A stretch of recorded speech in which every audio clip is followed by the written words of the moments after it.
Mumbai police ने आज सुबह अर्नब गोस्वामी को उसके घर से गिरफ्तार कर लिया है। 2018 के एक मामले में एक इंटीरियर डिजाइनर थे और उनकी मां, दोनों का सुसाइड के मामले में अर्नब गोस्वामी को गिरफ्तार किया गया है। सीआईडी ने गिरफ्तार किया है। 2018 का ये मामला बताया जा रहा है।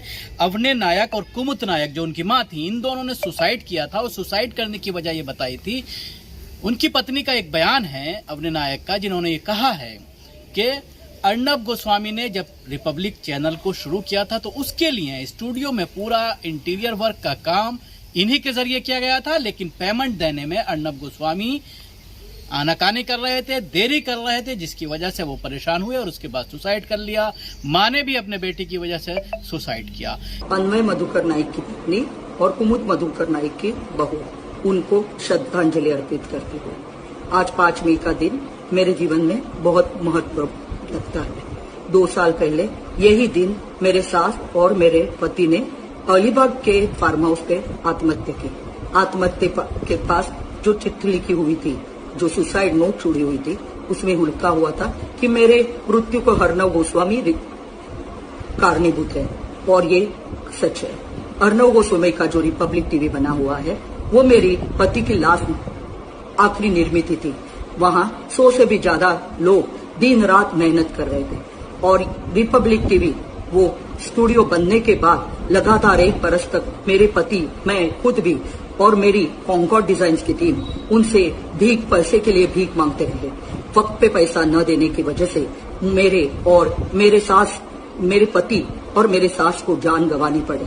मैं आज सुरेश वराड़े जी और अनिल पारस्कर जी ने, जिन्होंने लाख मिनती करने के बाद जो मेरी एफआईआर लॉन्च करवाई, उसका क्या हुआ 2 साल बाद, मैं पूछना चाहती हूँ। मुझे इसका जवाब चाहिए। मैं जो भारतवासियों को और सारे दुनिया भर के लोगों को एक इंसानियत के नाते रिक्वेस्ट करना चाहती हूँ, विनंती करना चाहती हूँ कि मेरे और मेरे बेटी के साथ खड़े रहे, हमें न्याय मिलने में मदद करिए। और अगर मुझे और मेरी बेटी को आज कुछ हो जाता है तो उसके लिए सिर्फ अर्नब गोस्वामी जी ही रिस्पॉन्सिबल रहेंगे, जिम्मेदार रहेंगे।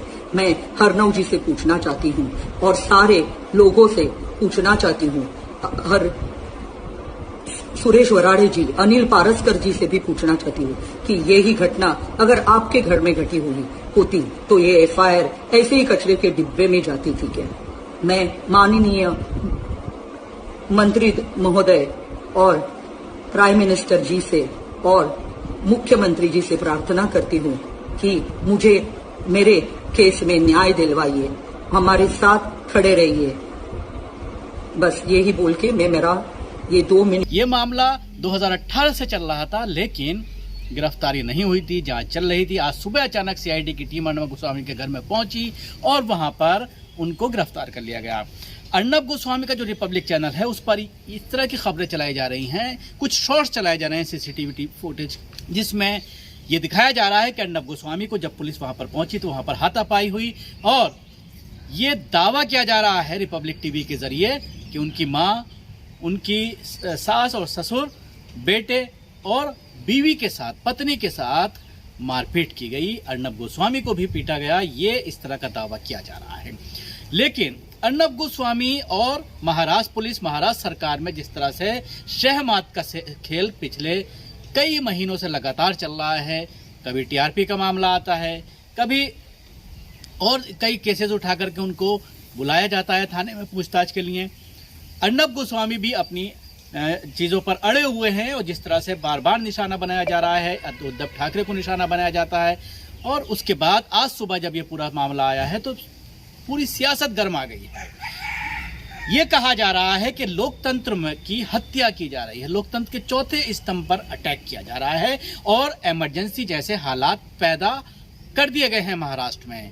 कांग्रेस के ऊपर आरोप लगाया जा रहा है, बीजेपी के बड़े लीडरों के जरिए, चाहे वो बीजेपी के अध्यक्ष हों जेपी नड्डा या आईएनबी मिनिस्टर हों प्रकाश जावड़ेकर, इनके जरिए ये कहा जा रहा है कि इस तरह से नहीं करना चाहिए, किसी पत्रकार के साथ गलत किया जा रहा है। लेकिन इसके साथ ही मैं आपको बताना चाहूंगा, आज जब ये इस तरह का मामला सामने आया है, कल एक बड़ी खबर बलरामपुर से आई है। बलरामपुर में आपको याद होगा कि जब वहां पर एक बच्चे का रेप हुआ था और उसके बाद 2 लड़कों को गिरफ्तार किया गया था, उस मामले में उत्तर प्रदेश पुलिस ने 16 पत्रकारों को नोटिस जारी किया है। कारण बताओ नोटिस दिया गया है कि आपने जो ये पत्रकारिता की, जो आपने ये खबर चलाई, इसके तथ्यों के ऊपर आपको जवाब देना होगा और क्यों ना आपके खिलाफ कानूनी कार्रवाई की जाए। और ये पहला मामला नहीं है, बल्कि उत्तर प्रदेश में अक्सर ये देखने में आता है कि पत्रकारों को निशाना बनाया जाता है। अगर आप मुख्यमंत्री के खिलाफ कोई ट्वीट करते हैं, अगर आप यूपी सरकार के खिलाफ कोई ट्वीट करते हैं, यूपी पुलिस के खिलाफ कोई ट्वीट करते हैं, तो उसके बाद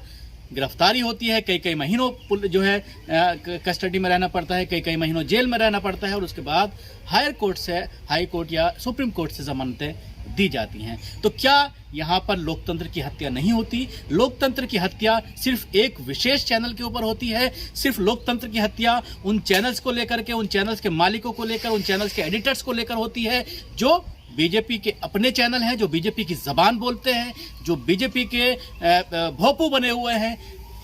क्या सिर्फ उनके खिलाफ अगर कोई एक्शन लिया जाता है पुलिस के जरिए, और वो भी एक ऐसा मामला जिसमें बाकायदा आरोप लगाए जा रहे हैं, जिसको लेकर सबूत हैं, सुसाइड नोट हैं, लेकिन अगर उसमें कोई एक्शन लिया जाता है, कानून के तहत कार्रवाई की जाती है, तो उसमें भी ये कहा जाता है कि इमरजेंसी के हालात पैदा हो गए हैं। और जब भी इसी तरह का कृत्य बीजेपी शासित राज्यों में होता है तो उस पर जबान खामोश हो जाती है और कुछ नहीं कहा जाता।